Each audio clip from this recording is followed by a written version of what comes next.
দর্শক, রাজনীতিতে একটা ঐতিহাসিক সুখবর, সত্যিকার অর্থে আনন্দের খবর, বিজয় উদযাপন করার মতো খবর। যেমন জামাত শিবিরের লোকদের উচিত এই খবর আনন্দের সাথে সর্বত্র ছড়িয়ে দেয়া। বাংলাদেশের রাজনীতিতে, বাংলাদেশ রাষ্ট্রে জামাত শিবিরের অকল্পনীয় স্বপ্ন, যেটা এত বড় অর্জন তাদের হবে এটা তারা কল্পনাও করেনি, সেই স্বপ্ন পূরণ হচ্ছে এবং অসম্ভব সম্ভব হচ্ছে। দর্শক, তার আগে কি হচ্ছে তার আগে একটু আপনাদেরকে ধারণা দিই। জামাত শিবির, এই আলোচনাটা জামাত শিবির পার্সপেক্টিভে, এবং ইসলামপন্থীরাও এটা শুনতে পারেন, শেয়ার করতে পারেন। বাংলাদেশে কি স্বপ্ন দেখে? যেমন একসময় আল্লামা দেলোয়ার হোসেন সাইদি ওয়াজ করতেন, তার ওয়াজের মধ্য দিয়ে বাংলাদেশটাকে কিভাবে দেখতে চায় জামাত শিবির ইসলামপন্থীরা, সেটা ফুটে উঠত। কিভাবে দেখতে চায়?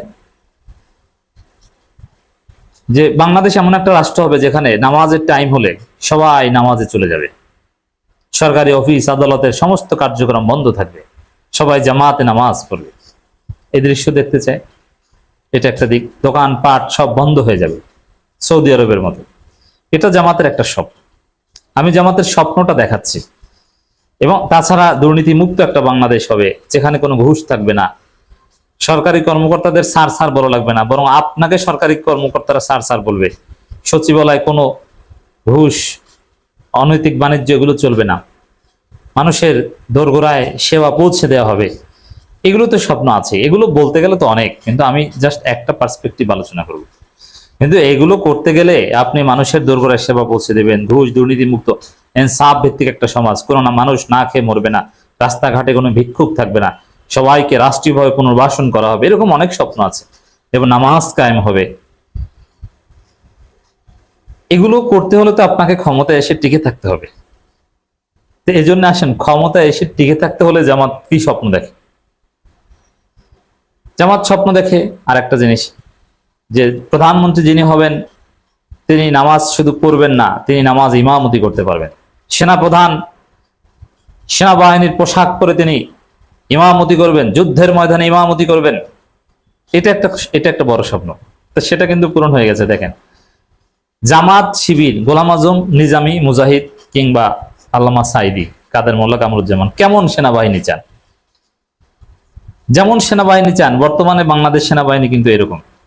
এখন জামাত ক্ষমতা আসলে সেনাবাহিনী কিন্তু আর টুপি পরাবে না, আর পাঞ্জাবি পরাবে না, এই সেনাবাহিনী থাকবে। জাস্ট এই সেনাবাহিনী সকাল হবে ফজরের নামাজের মাধ্যমে, কোরআন তেলাওয়াতের মাধ্যমে। এই সেনাবাহিনী মাঝে মাঝে সব বেদারি করবে। এই সেনাবাহিনীর কথাবার্তা, আচার আচরণের মধ্যে ইসলামের পরিভাষাগুলো থাকবে। সেনাবাহিনীর বিভিন্ন ব্রিগেড, কোম্পানি, ব্যাটালিয়নের নাম হবে ইসলামের নামে। সেনাপ্রধান নিজেই ইমাম হবেন, সেনাপ্রধানের দাড়ি থাকবে, যেটা ইরানে আছে, অনেক সময় পাকিস্তানে থাকে। এটি সেনাবাহিনী নিয়ে জামাতের স্বপ্ন। ওয়াকারুজ্জামান বাস্তবে কি করেন বা করেন না সেটা ভিন্ন আলাপ, কিন্তু বাহ্যিক দৃষ্টিতে ওয়াকারুজ্জামানের যে দাড়ি এবং তার যে গতিবিধি, তিনি এখন তুরস্কে গেছেন, জামাতের মনের আশা পূরণ হচ্ছে। জামাত তো এটাই চাইতো যে আমার সেনাপ্রধান তুরস্কে যাবে, সেখানে যে তুরস্কের সহায়তায় বাংলাদেশে সামরিক ড্রোন কারখানা প্রতিষ্ঠা করবে, এই বিষয়ে কথা বলে আসবে, এবং পাকিস্তানের সাথে একটা মিউচুয়াল কোঅপারেশন থাকবে, ইরানের সাথে কোঅপারেশন থাকবে। এটি হচ্ছে জামাতের স্বপ্ন। সেটা হচ্ছে আরো কি স্বপ্ন? দেখেন, এই স্বপ্নটা আরো তাৎপর্যপূর্ণ এবং এটার সাথে এই আলোচনা রিলেটেড। বাংলাদেশে এর আগে জামাতের ঐতিহাসিক বড় কোনো কন্ট্রিবিউশন ছিল না। ঐতিহাসিকভাবে বাংলাদেশের মাটি ও মানুষের সাথে রিলেভেন্ট ছিল আওয়ামী লীগ, এরপরে কিছুটা বিএনপি। কিভাবে বাংলাদেশ স্বাধীন হয়েছে? এই স্বাধীনতা যুদ্ধে নেতৃত্ব দিয়েছিল আওয়ামী লীগ, এবং এই স্বাধীনতার বিরোধিতা করেছিল জামাত ইসলামী। অতএব এটা জামাতের জন্য একটা মারাত্মক নেতিবাচক দিক। সারা জীবন তাদেরকে এটা বইতে হবে, তারা ক্ষমা চাক বা না চাক, তাদেরকে এই ঘা বহন করতে হবে। মাঝে মাঝে সেই ঘা থেকে ইনফেকশন হতে পারে। তো দর্শক, আওয়ামী লীগ যেরকম দাবি করে এটা ক্ষমতায় টিকে থাকতে হলে প্রয়োজন, এগুলো যদি থাকে আপনি দাবি করবেনই।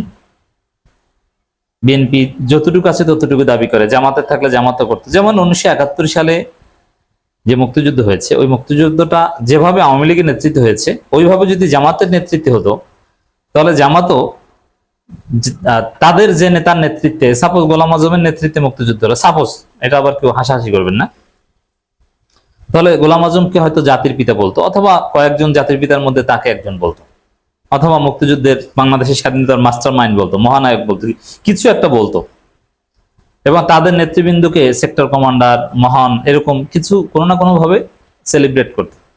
এতে কোনো সন্দেহ নেই। হয়তো বা মূর্তি টুর্তি বানাতো না, কিন্তু বই লিখে সব জায়গায় তাদের নামে, পারলে সংবিধানে স্বাধীনতার মাস্টার মাইন্ড গোলাম আজম এভাবে ঢুকিয়ে দিত। কথার কথা বললাম। যারাই, Ziaur Rahman just sector commander ছিলেন, জাস্ট আওয়ামী লীগ সরকারের অধীনে একজন সিম্পল সেক্টর কমান্ডার, যার মতো অনেকেই ছিল। সে জিয়াউর রহমানকে মুক্তিযুদ্ধের একদম যত বড় হিরো বানানো যায় টেনে টুনে, শেখ মুজিবের ভাষণ কাটসাট করে নানান ভাবে, মানে শেখ মুজিবের নাম, জিয়াউর রহমানের যে স্বাধীনতার ঘোষণা, সেখানে on behalf of the great leader Sheikh Mujibur Rahman ছিল, এটা কেটে দিয়েছে। এই জন্য বিএনপির স্বাধীনতার ঘোষণার মধ্যে কিন্তু এটা নাই। তো যেভাবেই পারুক, জিয়াউর রহমানকে মুক্তিযুদ্ধ কেন্দ্রিক অনেক বড় কিছু বানিয়েছে। তো এরকম একটা একটা দল ওই রাষ্ট্রে ক্ষমতায় আসবে, টিকে থাকবে, তাহলে তাদের ওই রাষ্ট্রের বিকাশের সাথে বা তাদের জনগণের সাথে তাদের আত্মিক সম্পর্কের জায়গাটা কায়েম করাটা জরুরি। এটা ক্ষমতায় থাকতে হলে লাগে। এখন জামাত কি করবে? জামাতের তো কিছু নেই। জামাতের তো আছে পুরোটাই নেতিবাচক। বাংলাদেশের এই ভূখণ্ডে বড় কোনো গণতান্ত্রিক আন্দোলনে জামাতই হিরো এরকম কখনোই ছিল না, কিন্তু জামাত স্বপ্ন দেখে। জামাতের যারা রাষ্ট্র বুঝে, এটা আবার সবাই বুঝে না, যারা রাষ্ট্র বুঝেন, কারণ রাষ্ট্র কি, কিভাবে ফাংশন করে, কিভাবে আপনাকে রাজনীতি কি, রাজনীতিতে কিভাবে ক্ষমতা আসতে হয়, তোমার ঠিক থাকতে হয়, এটা জামাতের অনেক বড় নেতাও বুঝবেন না। বিএনপি, আওয়ামী লীগের অনেক বড় নেতা বুঝবেন। আওয়ামী লীগের লোকজন কিছুটা বুঝতো, বা বেশিরভাগ লোক বুঝতো, এটা সত্য কথা নেতাদের মধ্যে। তো সেই জায়গায় জামাতের যারা রাজনীতি বুঝে, তাদের একটা স্বপ্ন ছিল বা একটা আক্ষেপ করতো যে এরকম যদি কোনো ঘটনা ঘটতো বাংলাদেশে যেখানে জামাতেই আসল, তাহলে আমরা সেটাকে ধারণ করতে পারতাম। যেমন টাকায় শেখ মুজিবের ছবি, বিএনপি চাইলে জিয়াউর রহমানের ছবি দিতে পারে, খালেদা জিয়ার ছবি দিতে পারে চাইলে, রাষ্ট্রীয় কোনো মনোগ্রামে, সংবিধানে আমার ওই নেতার, মহান নেতার নামটা ঢুকিয়ে দিতে পারি, কারণ তিনি এই করেছেন সেই করেছেন। তো এরকম জামাতের স্বপ্ন দেখে, এরকম যদি কিছু একটা করতো যেখানে আমার নেতার বা আমাদের কারো নাম থাকবে। তো দর্শক, সেই স্বপ্ন পূরণ হয়েছে।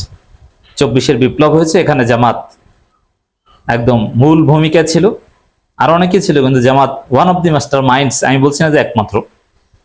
এবং শিবিরের যে ছেলে শহীদ হয়েছে, আর অনেকে হয়েছে। সাদিক কায়েম আজকে বাংলাদেশের এই বিপ্লবের মহান কিছু, তিনি ভবিষ্যতে প্রধানমন্ত্রী হতে পারবেন। এবং শিবিরের সাবেক সাথী বা সাথী প্রার্থী এরকম একটা হবে, আবু সাইদ, রংপুরের আবু সাইদ শহীদ হয়েছে। সে আবু সাইদকে পুরো জাতি ধারণ করছে। এটাই জামাত চেয়েছে, এটাই স্বপ্ন, যে আমাদের কেউ থাকবে যাকে পুরো জাতি ধারণ করবে, যে আমাদের কারো একটা অবদান থাকবে। তো দর্শক, খবর, পাসপোর্টে যুক্ত হচ্ছে আবু সাইদ, মুগ্ধ, ওয়াসিমের ছবি। মুগ্ধ, ওয়াসিম ছাত্রদল, মুগ্ধ কিছুই না, তারা জুলাইয়ের হিরো। কিন্তু আবু সাইদ জামাতের, শিবিরের, আবু সাইদের পরিবারও জামাত। তো দর্শক, সে আবু সাইদের ছবি পাসপোর্টে থাকছে। এই জামাত বা শিবির রিলেটেড কারো ছবি অথবা এমন কোন ঘটনার সম্পৃক্ততা পাসপোর্ট বা রাষ্ট্রীয় মৌলিক জায়গায়, মনোগ্রাম বা বিভিন্ন জায়গায় থাকা, যেখানে জামাতের সিভিয়ার অবদান আছে, এটি জামাতের স্বপ্ন। জামাত একদম মৌলিক জায়গায় ঢুকে গেছে। শিবিরের ছেলেদের ছবি এখন পাসপোর্টে। চিন্তা করেন জামাত কোথায় চলে গেছে। এবং এই যে পাসপোর্টে এক্সেপ্ট ইসরায়েল, এটা আবার ঢুকেছে। এটাও জামাতের স্বপ্ন যে এটা থাকবে না। এবং পররাষ্ট্রনীতিতেও জামাতের স্বপ্ন পূরণ হয়েছে। যেমন পাকিস্তান, চীন এবং তুরস্কের সাথে একটা কৌশলগত সম্পর্ক থাকবে, সেটাও হচ্ছে। তো দর্শক, যেগুলো জামাত ক্ষমতা আসলেও হয়তো পারতো না। যেমন জামাত ক্ষমতা এসে যদি 12 ফেব্রুয়ারি নির্বাচনে যদি জামাত ক্ষমতা আসতো, তারপরে তারা যদি আবু সাইদের ছবি পাসপোর্টে ঢুকাতে চেত, এরকম রাষ্ট্রীয় বিভিন্ন মনোগ্রাম বা কোথাও না কোথাও যদি এরকম ঢুকাতে চেত কোন প্রতিষ্ঠানের লোগোতে, তাহলে একটা গোষ্ঠী ঝাঁপিয়ে পড়তো। হ্যাঁ, আবু সাইদ তো জামাতের লোকজন তাদের নিজেদের লোকজন ঢুকাচ্ছে, এই সেই নানান কিছু। কিন্তু না, বিএনপি সরকার এটা করছে, কোনো টু শব্দ নেই। তো দর্শক, এটা কম্বিনেশনটা ভালো হয়েছে। আবু সাইদ, মুগ্ধ, ওয়াসিমের এই তিনজনের ছবি পাসপোর্টে যোগ করা যায়, এর মানে এখানে কেউ অসন্তুষ্ট হবে না। আবু সাইদ জামাতের প্রতিনিধিত্ব করেন, মুগ্ধ নন পলিটিক্যাল পুরো জেনারেশনের প্রতিনিধিত্ব করেন, ওয়াসিম বিএনপি বা ছাত্র দলের প্রতিনিধিত্ব করেন, সবাই খুশি। তবে জামাতেরটা সবার উপরে।